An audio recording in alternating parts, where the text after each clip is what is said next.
Greetings. My name is Christie Caywood, and I am honored to serve as the chair of the DAR DNA Network Committee in Mrs. Van Buren's administration, alongside Mrs. McFall and two wonderful vice chairs, Ruth Onson and Adrienne Abidouin, who give of their amazing talents in helping identify opportunities for daughters to educate and learn more about DNA. So to open today's discussion of DAR and DNA, I'm going to open with an all too brief and very simple introduction to important basics of understanding DNA for genetic genealogy and research purposes. As much as I wish that DNA tests could take our trees from this to this so easily, it does unfortunately take quite a bit more work to get there. The ability to swab a cheek or spit in a tube in order to learn more about our family history has definitely changed the genealogical landscape like few other influences, short of roots and easily digitized documents on the internet. It brings new explorers who want to find something about their ancestors represented in their genes. And anytime new researchers become even somewhat interested in their family history and documenting even a portion of it, DAR and individual daughters can stand to benefit. As of January this year, the largest consumer database had about 16 million testers, according to the DNA Geek blog, who tracks these numbers from companies. And even some of the smaller matching pools still number well over 1 million users. And any one of these users could be the key to breaking down your brick walls. So one of the more helpful details to know about DNA testing is that not all DNA tests are alike. To be most useful genealogically, testing should be done at a company that connects you to genetic matches. The ethnicity results that we see in commercials and often share online are absolutely fun, and in some cases might be of use in a broad sense, but the matches are where you're going to find the most information to support your research into specific ancestors or specific lines.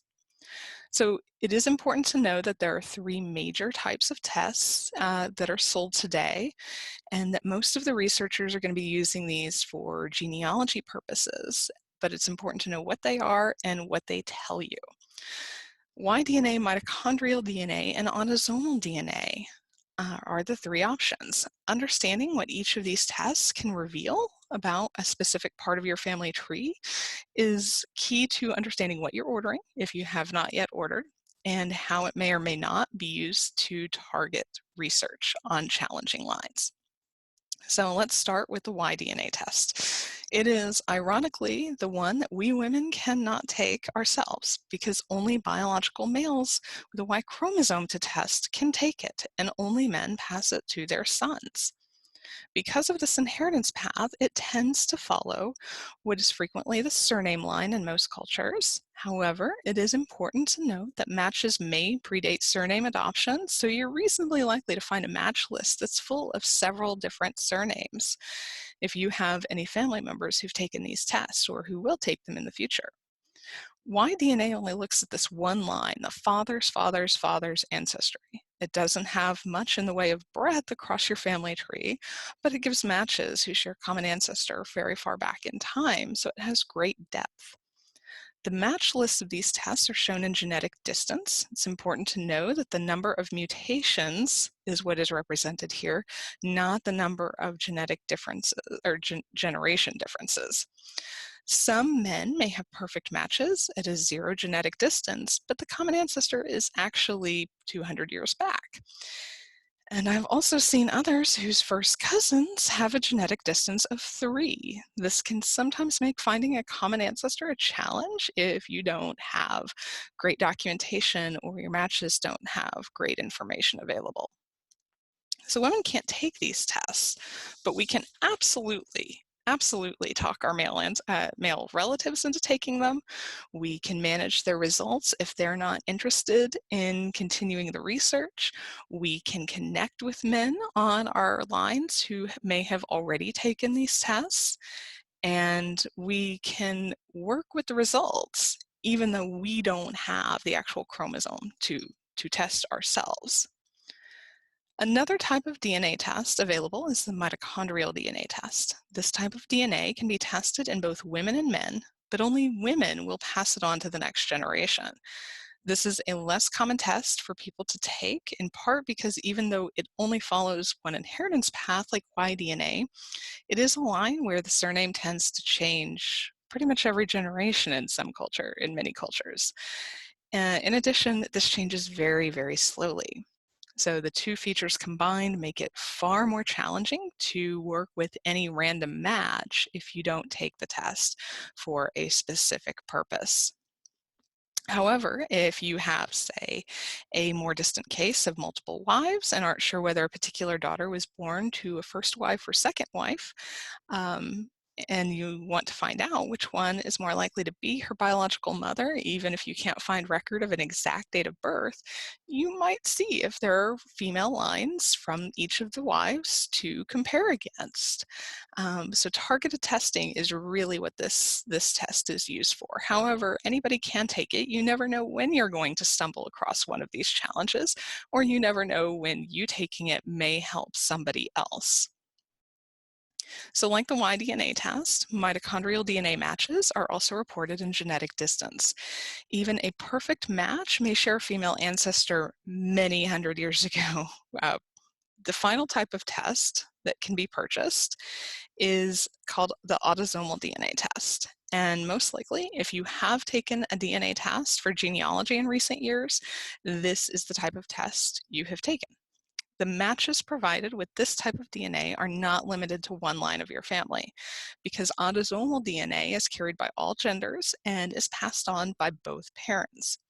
Unlike others that are similar to photocopies of DNA, which might have minor changes here and there, autosomal DNA is going to be different even among children because each tester receives half from each parent.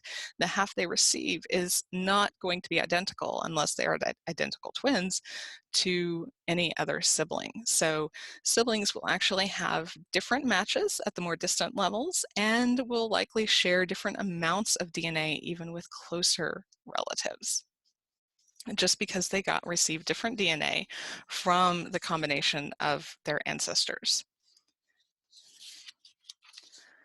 These matches are reported based on how much DNA you share in a unit called centimorgans. Typically, or sometimes percentages, as with 23andMe, but if you click on these individual profiles, you will find that they are reported in centimorgans. Typically, the more you share with someone, the more closely you are related. Now, sometimes you'll get surprises. For example, you can see near the bottom of this list that a documented second cousin is actually sharing less DNA than a documented third cousin. So every once in a while, you get those surprises at the more distant levels of matching, especially. There are amazing tools that have come online in recent years in order to give you estimates on the possibilities of different relationships based on the shared DNA. And that can give you an idea of how many generations back to look for common ancestors. One of my personal favorites is a tool called Shared CM Tool, hosted at dnapainter.com. And it shortens what used to be a very long process for me to explore the many relationship possibilities and know where I want to focus my time in my tree when trying to identify a match. So there are only a few companies with the databases for matching these different types of tests. Family Tree DNA is the only company that offers all three tests for sale with matching on each type of test: Y-DNA, mitochondrial DNA, and autosomal DNA. Ancestry DNA, which is the largest database of matches, sells only autosomal tests these days. There were years ago that they did offer Y and mitochondrial sales, but those are no longer available, and their database is only for autosomal DNA tests. So these are where your matches are coming from. 23andMe offers a glimpse of each type of DNA because they sample on specific points in Y-DNA and mitochondrial DNA areas to give users a deep history of their ancestors on these lines. It's reported with haplogroups, which you can get into more if you follow up on research in these types of tests.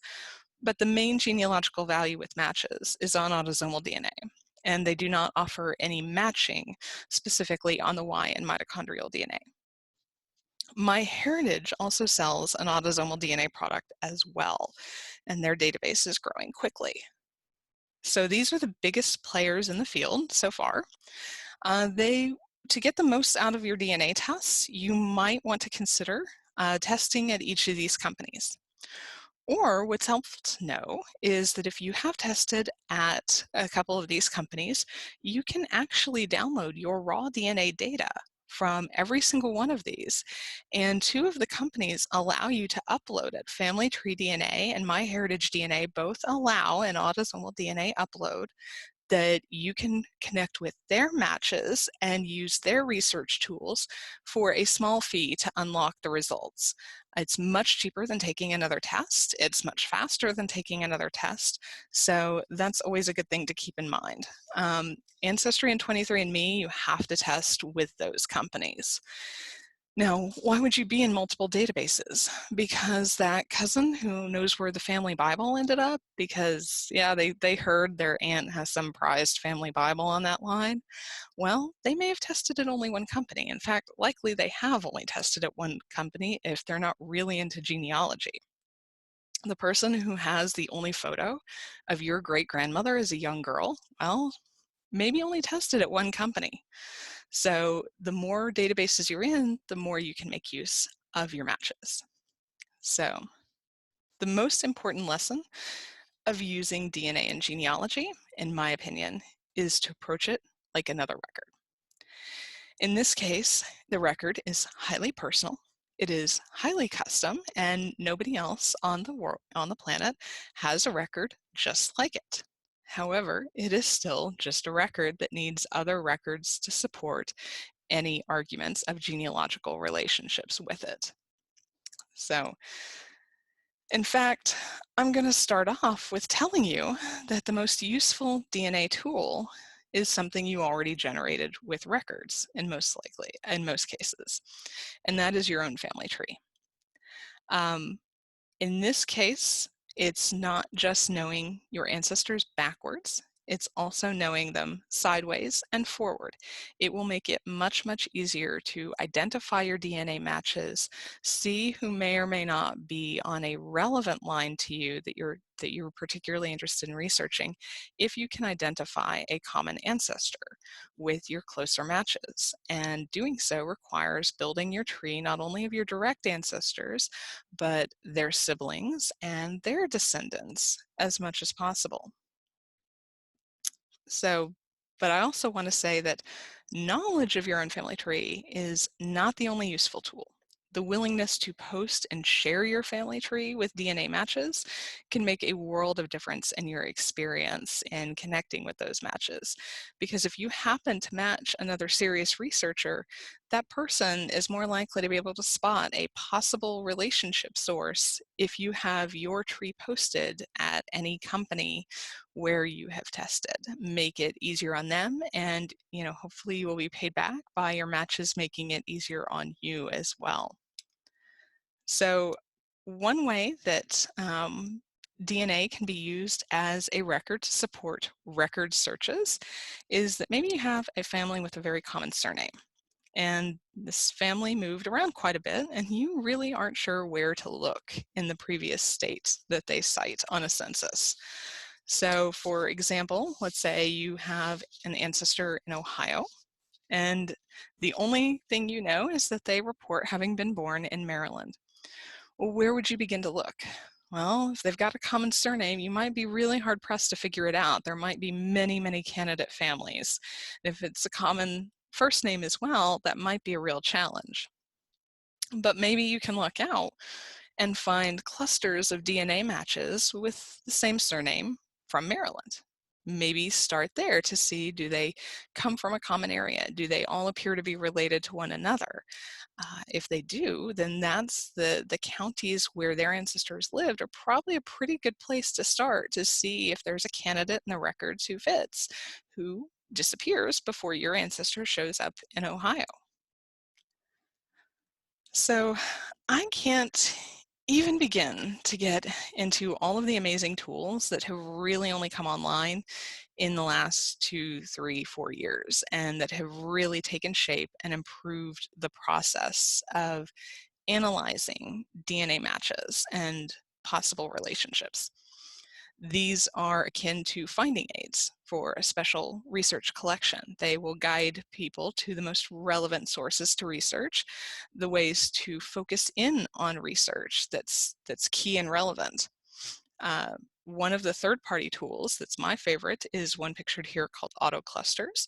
It's offered through a service called Genetic Affairs, and it can very quickly group some of your mid-level and more distant matches into clusters of matches who match one another, a method that's going to allow you to target your research with a group to see who they have in common in their trees, and that could be a clue to your common ancestor with others. And some of the more distant relations on that may be clues to adding more ancestors into your tree if you find that they have the same surname as well, maybe in a new area, or maybe with new families to explore that you weren't quite sure how they were related. You can see in this example that it imported the notes that I have on some matches in this case, and it all points to one surname line, and so that's helpful in identifying the cousins who have yet to be identified.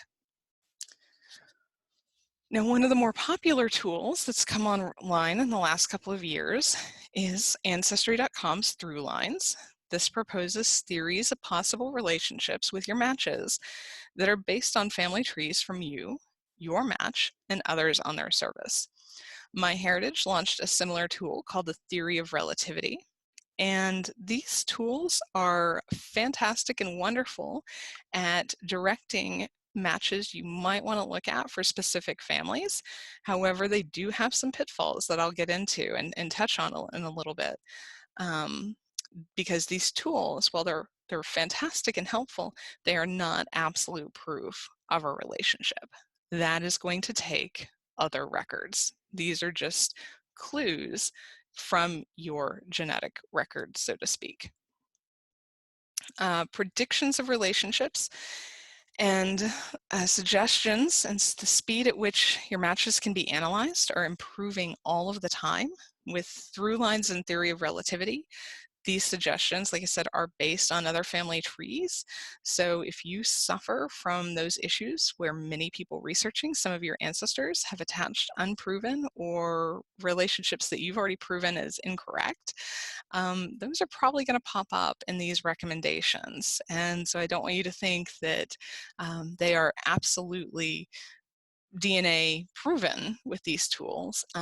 The tools are really just combining the research of others and putting it with, oh, you have these DNA matches who added this information to the tree. So you need to independently verify it and see if the connections are legitimately there or if it's based on just stuff that people have spread across the internet. Other companies do offer tools and clues that matches might be on your father or mother's side, depending on who in your close family have tested. Even these need reason for a bit of caution. I know that I have a second cousin paternal match who shares a very small segment of DNA with my mother. So the tool flags her as a maternal match, despite the fact that no, I did not get the segment she shares with my mother. All the DNA is 100% coming from my paternal side. So even what seem like very simple and direct tools, you need to analyze with other records. DNA is a record, but it does not stand alone.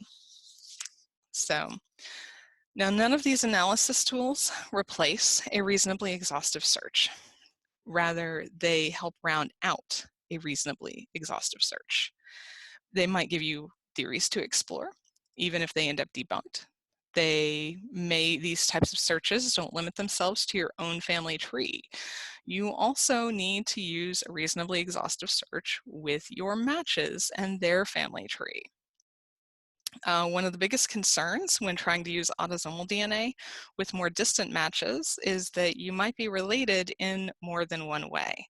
You really need to exhaust every line back to and maybe a bit beyond the theorized ancestor because you could end up descending from multiple families who ended up in unions throughout the years. Whether your ancestors and their descendants remained in one place, which is easy to understand, even if you have settlers who continue to move west or another direction and settle new places, if their cousins came out over the generations, then there may be ways that different families married into one another that can give you multiple paths to different shared ancestors with any one match. So you definitely need to exhaust a reasonable effort to identify, did the DNA really come from who it was suggested, or did it possibly come from somewhere else? Um, Now, as a record, I also want to touch on discoveries with DNA and sensitive situations. I think there have been enough newspaper articles, TV clips, and internet posts that it's no secret DNA testing can reveal family secrets. It can expose undiscussed adoptions in a family, a parent who may not end up being a biological parent due to anything from fertility treatments or many other reasons. It may share a new cousin or a sibling who was born and adopted or raised by other family members. But even these very real discoveries that so many attribute to only happening in the age of DNA testing, well, it's helpful to remember that many of these discoveries happened even with traditional paper records before DNA was widely used. How many of us have found marriage license applications that mention a previously completely unknown marriage? Um, how many times have we been attaching censuses to families and only one of them adds that detail, stepson, stepdaughter, that indicates there was an earlier marriage? Significantly delayed birth certificate issuance, marriages well after birth can be historic clues to possible adoptions. And in the sample on the screen, this is actually a version of my grandfather's obituary that I never saw until very recently.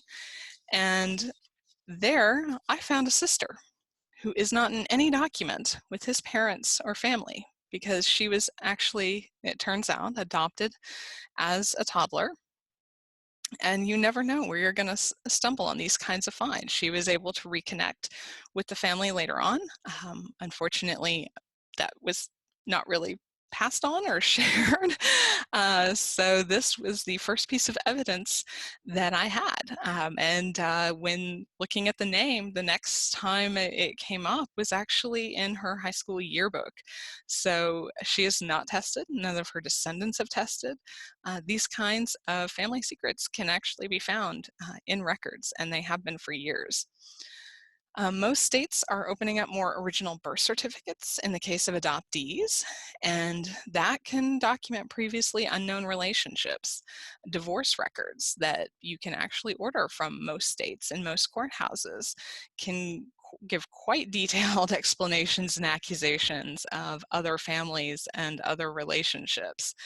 And all of these paper records, they don't require any cheek swab to find out. So DNA is not the only record that can expose these family secrets. That said, it can expose these family secrets. So these reasonably exhaustive searches are going to turn up unexpected discoveries sometimes on their own, whether it comes in the form of the paper record or the genetic trail.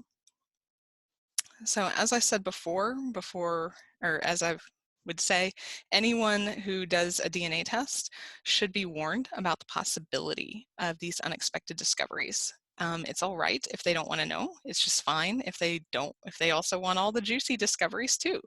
Everyone has a different threshold, and people just need to be warned that their trees might end up looking a little bit different if they do a DNA test. We can't predict what any one test will tell us until the test happens. It's a bit like taking a leap at ordering a death certificate based on a common name and a general index listing and hoping it's your right person.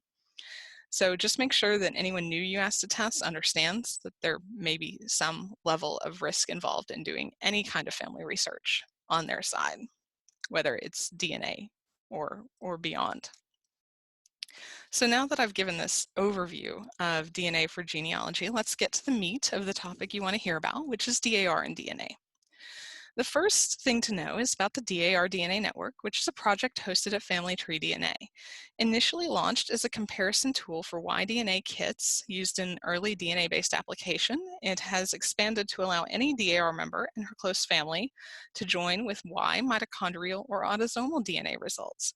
It is a way to identify matches who have a connection to DAR and connect with those who may have an understanding of researching some of the more record-sparse time periods in American history. Members can identify matches who belong to the project based on their different types of DNA. Now, for most members, the most practical type of DNA matching in the project is going to be autosomal. However, we really encourage you to seek out testing lines for your Patriot Y DNA or female Patriot or Patriot wife mitochondrial DNA lines if you can. It would be wonderful to identify more of these targeted genetic lines of Patriot mothers and fathers, because you never know when such a test may help a prospective member who's struggling to connect to ancestors. However, if you've got a test at Family Tree, the only DNA testing company that hosts these types of projects where we can organize this information, you can also look at connecting with other surname projects that might help you or family members learn more about specific ancestral lines. In fact, I have to applaud many DAR members serve as project administrators on surname, haplogroup, and regional DNA projects, and they do a fantastic job. And I do want to thank these daughters who give of their time and their knowledge and their service to expand the understanding and research of our ancestors. One of the other ways to incorporate DAR into DNA research is to tap into the power of tools such as through lines, theory of relativity, clusters that help you identify exactly who a match might be, and to connect with those matches who may not have built their family trees out far enough to know that they have a qualifying Patriot ancestor. Invite your female matches to join DAR, and if you can, assist them in gathering documentation, since you already have insight into both the application process and the line on which they likely qualify. Help shine a light on a part of their family tree they may have otherwise never fully discovered, so that your Patriot's memory can live on. But also, working together, you might find out that her branch heard stories or rumors that your branch never heard that might guide you or help shape or answer questions that you always had about some of your ancestors, some of the choices you found they made in records. So connect with those other branches, and hopefully you can help us find some new members who would be interested in DAR, interested in honoring their Patriot, but also hopefully you can learn from something from their branch too. So on that topic of expanding DNA, of using DNA to expand DAR membership, where does the future lie with DNA and DAR applications? Well, I'm very happy to say that the genealogy department and volunteers from our committee and others have been working with women who have Patriots only on lines that are hampered by either a lack of access to records for their biological family, or whose records on those lines have gaps or even incorrect information, sometimes rather strange and unexpected incorrect information. The current focus is using the most consistent and often easiest to connect um, generations, both genetically and with documentary support. And those are relationship challenges typically within the first 3 generations for new members and in resolving errors. These are ranges where matches should share at least enough DNA to pair with a solid analysis of other records in order to make a case for specific genetic relationships. In many cases, autosomal DNA is going to be the easiest tool for these types of cases. However, there's ample opportunity to combine autosomal DNA with Y-DNA or mitochondrial DNA evidence. Errors on records can take all form.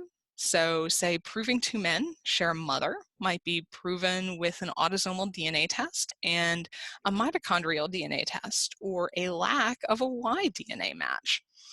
Proving that a biological grandfather is someone different may come from a Y-DNA test of a brother, and the closeness of the relationship may be supported with an autosomal DNA test of an applicant to show exactly where in this patrilineal family they fit. So another reason that that I advocate viewing DNA as like just a specialized record collection is that it might have the data to connect the dots of other records, because a formal submission policy of the future will have to consider evidence in much the same way. How all of these records come together to support a genealogical conclusion. DNA without records and context will not prove any specific relationship. However, whenever you combine them and you point out where these opportunities might have happened, and you can find clues or hints in the records, it can be bridged with DNA. Sometimes that evidence of, well, there's a second cousin here, might be helpful in connecting those final dots. So you're going to need at least some genealogical evidence, and traditional records are always going to be key to proving the number and types of relationships we're going to need to prove in an application, or even to debunk possible relationships, that it could only be certain types in a range of matching. So adding an analysis and consideration of the different types of evidence available that can be obtained, whether that's DNA or record evidence, is just a new door opening, and I hope it will help us better utilize the one very, very personal record that is passed down to us from our ancestors. And with that, I hope that you're as excited as I am to help shine a light on our family trees using this tool that's only available to us in these exciting times. I hope that you'll help us share opportunities for women to connect with and celebrate our biological ancestors, as these women can join us in our service to our nation. And with that, I thank you for watching and tuning in to the virtual Congress, and look forward to working with many DNA tested daughters. Thank you.